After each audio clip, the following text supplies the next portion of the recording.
Agora eu queria chamar a Suelen, é a próxima pessoa que vai falar. Ela vai falar um pouquinho do Refúgio 343. Bem. Agora sim, acho que apareceu. Agora acho que foi, né? Tudo bem, pessoal? Boa tarde a todos. Boa tarde, tudo bem? Está me ouvindo?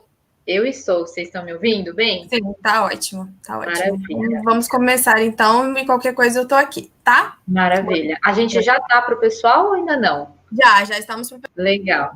Então tá ótimo. Pessoal, boa tarde a todos. Muito obrigada por nos receber. Em nome do Refúgio 343, a gente agradece demais. Fazendo uma rápida apresentação antes de a gente passar, né, tudo do que o Refúgio faz e como que a gente pode unir esforços.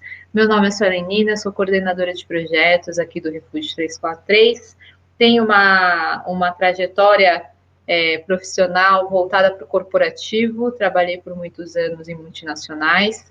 E tomei uma grande decisão de estar aí com os grandes amigos, fundando essa, que é uma organização humanitária, a qual, além de ter muito orgulho, de fato, conseguimos ver o quanto a gente está impactando a sociedade nesse momento que essa crise humanitária tanto precisa, tá?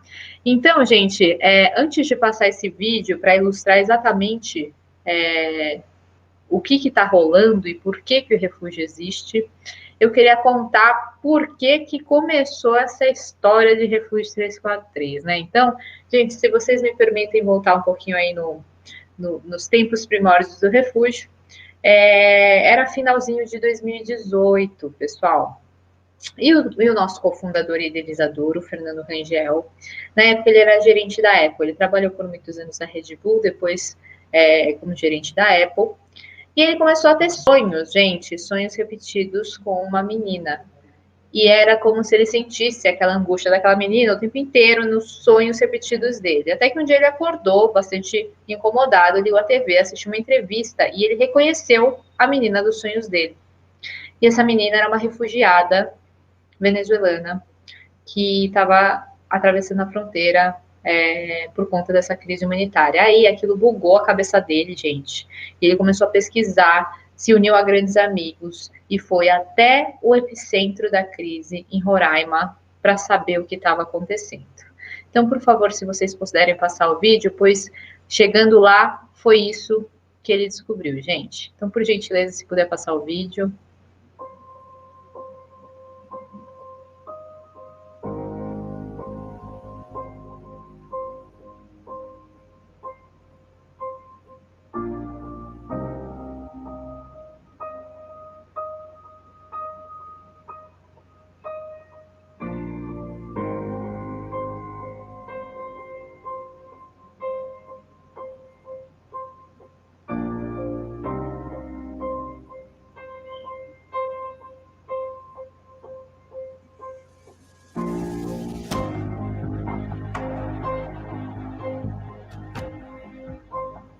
Jackson Hurtado.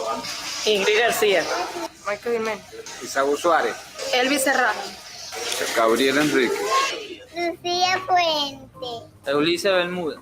Edgar Galvao.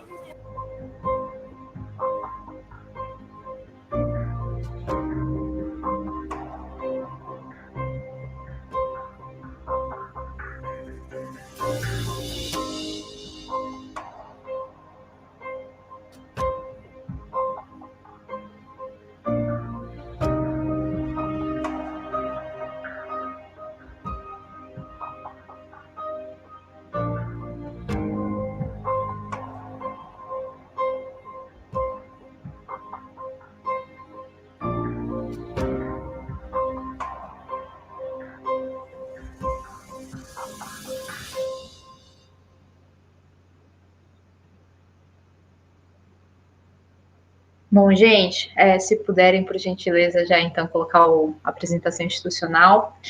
Enquanto isso, gente, foi isso, né, que o Fernando encontrou em Roraima. Essa que é a maior crise humanitária da história do hemisfério ocidental. E foi a partir disso que ele falou, meu Deus do céu, eu preciso fazer alguma coisa.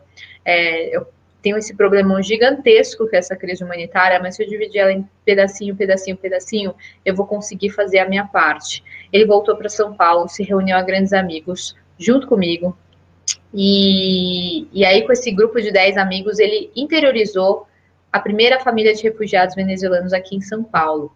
Depois de um tempo, essa família ficou independente. E aí a gente pensou o seguinte, cara, isso aqui pode ser escalonável. Se a gente conseguiu fazer isso, a gente consegue fazer isso ser multiplicado. E aí surgiu o Refúgio 343. Pode passar, por gentileza. Então, quem somos? O Refúgio 343 é uma organização humanitária dedicada à resposta ao maior desafio migratório da história do hemisfério ocidental. A gente resgata famílias de refugiados venezuelanos no Brasil por meio de um processo que a gente chama de interiorização. A interiorização ela é uma estratégia de deslocamento planejado pessoal de Roraima para outros estados brasileiros. E a nossa grande missão é promover reinserção socioeconômica. Significa que a gente quer que essas famílias se tornem independentes, tá? Pode passar. Então, como é que a gente faz isso? A partir desse start, a gente desenvolveu mecanismos seguros para a interiorização dessas famílias, ativando sociedade civil, que são os voluntários, e empresas, tá? E a gente trabalha em parceria com as principais organizações que atuam ali na crise, como Forças Armadas Brasileiras, como o Acnur e o OIM, que são agências da ONU, entre outros. Pode passar. E aí, gente, uma figura que é a potência do nosso modelo, são os acolhedores. Quem são os acolhedores? Os acolhedores são como eu, como o Fernando, como os nossos amigos que toparam, sendo da sociedade civil na época, mudar a vida de uma família. Então, a gente se voluntariou para receber uma ou mais famílias, assumindo esse compromisso de auxiliar na reinserção socioeconômica desses indivíduos.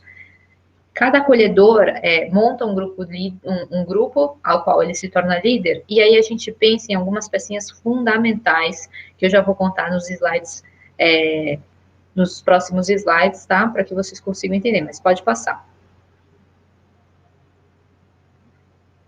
Então, aqui o contexto da Venezuela, tá, gente? Então, a Venezuela está passando por uma crise econômica muito, muito complicada. Isso está fazendo com que o grupo venezuelano seja o segundo grupo populacional mais deslocado do mundo.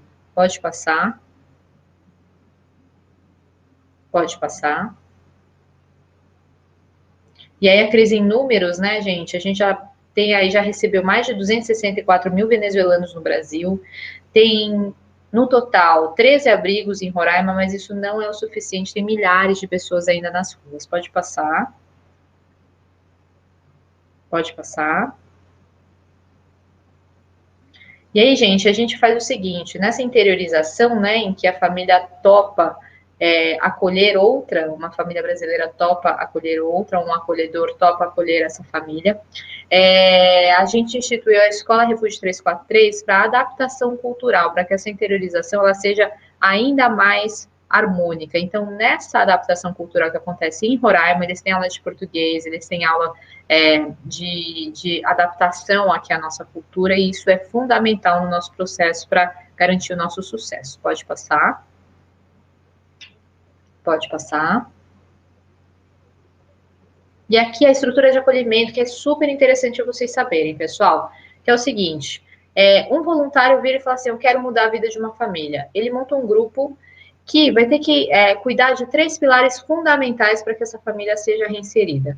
1, encontrar emprego para os adultos da família. 2, matricular os filhos, caso tenham na escola. 3, sanar as necessidades básicas de saúde. De 3 a 6 meses, mais ou menos, essas famílias elas se tornam independentes. Pode passar.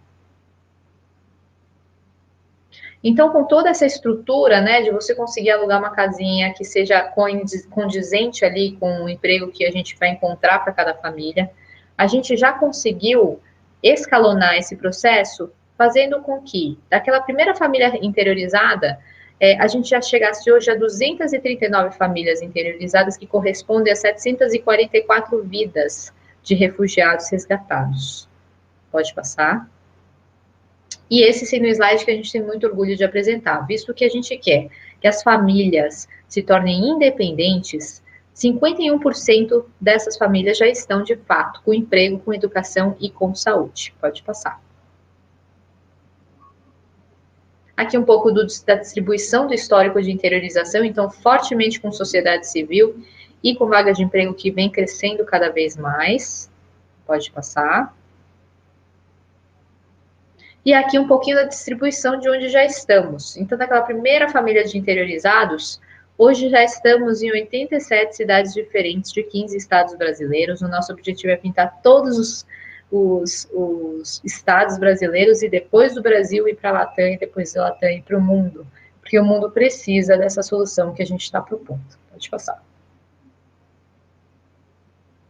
Pode passar. E aqui já finalizando, pessoal, até para deixar para perguntas, como é que é possível atuar, né? Hoje a gente tem, graças a Deus, todos esses interiorizados pelo Brasil, e a gente também conseguiu isso graças à nossa rede de voluntários. Somos em muitos ao redor do Brasil que unem forças para que a gente consiga seguir em frente com as nossas operações. Então, se você se interessa em saber mais sobre o refúgio, a gente convida todos aqui que estão assistindo a reuniões que a gente tem uma vez por semana, quartas-feiras, às 4:30 da tarde. Para quem tiver mais interesse, estão todos convidados para essa reunião, para que essa apresentação que eu fiz para vocês, ela seja ainda mais detalhada, para que vocês consigam tirar ainda mais dúvidas e saber como vocês conseguem atuar. Mas passando aqui bem rapidamente uma pincelada, as formas de atuação são por meio de doações, né? Convido todos a se tornarem sócios da nossa organização, que com doações a partir de R$30 por mês fazem tudo isso acontecer. Os convido a se tornarem acolhedores, montarem seu grupo de amigos ou familiares e mudar a vida de uma família refugiada venezuelana. Para quem tem mais contato com empresas, convido a estabelecer parcerias corporativas. E o voluntariado, no geral, se você possui alguma habilidade específica e você quer colocar isso à disposição e à tona para fazer a diferença com a gente, estão mais do que convidados também. Além de serem multiplicadores, divulgadores, que são aquelas pessoas que, por meio da potência das redes sociais, dissemina a nossa mensagem, a nossa informação. Temos grupos de WhatsApp onde a gente divide muitas informações bacanas, para que vocês saibam cada vez mais sobre o Refúgio 343. Bom, no mais é isso, eu acho que eu consegui passar aqui no meu tempinho, pode passar. Boa. Tem mais 2 slides, pode passar pode passar mais um, por gentileza. E aqui, só para finalizar, os nossos parceiros até o momento, Bristol Myers, Fundação Telefônica Vivo, McDonald's, além dos parceiros que somos muito gratos, Fraternidades Sem Fronteiras, Acnur, Operação Acolhida, do Exército Brasileiro, das Forças Armadas.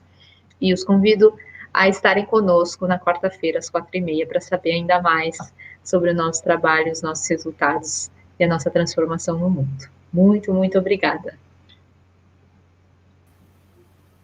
Oi, Suelen, obrigada. Tivemos muitos elogios aqui no YouTube. Tivemos algumas perguntas também. A primeira pergunta, pode colocar, Malu. Existe um limite de tempo para que os refugiados fiquem acolhidos?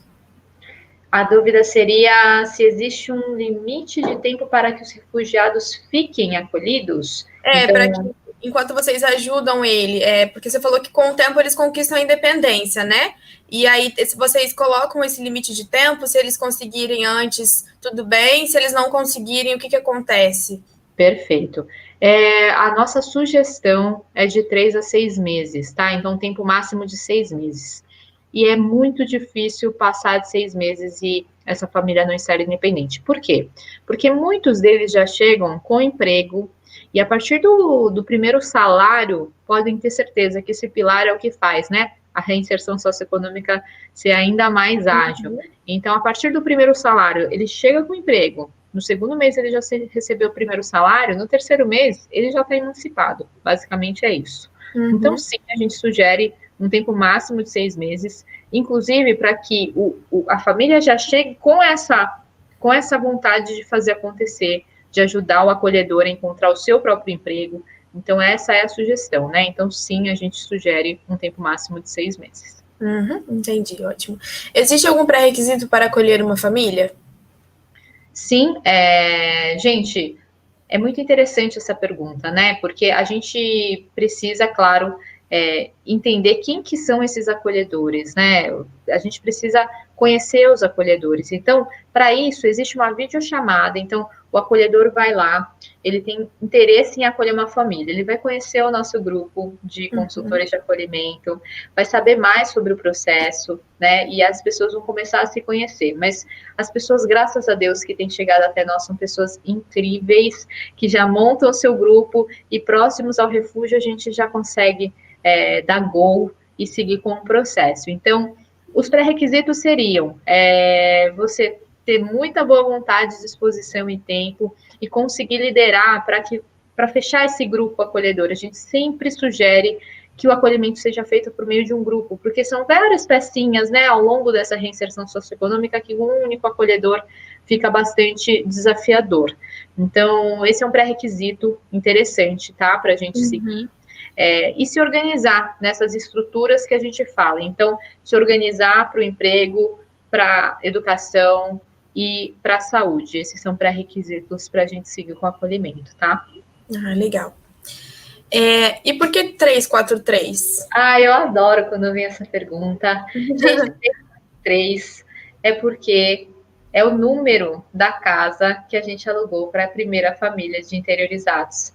A legal. Família Catarina. Então, é muito especial. Eu me lembro de estar sentada no chão daquela casa 343. Então, se não fosse por aquele acolhimento, não estaríamos aqui hoje. Então, é por isso que a gente carrega com a gente.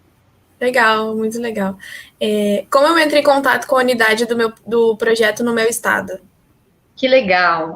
Gente, estamos em todos os estados. A gente quer realmente fazer um movimento nacional e muito em breve mundial.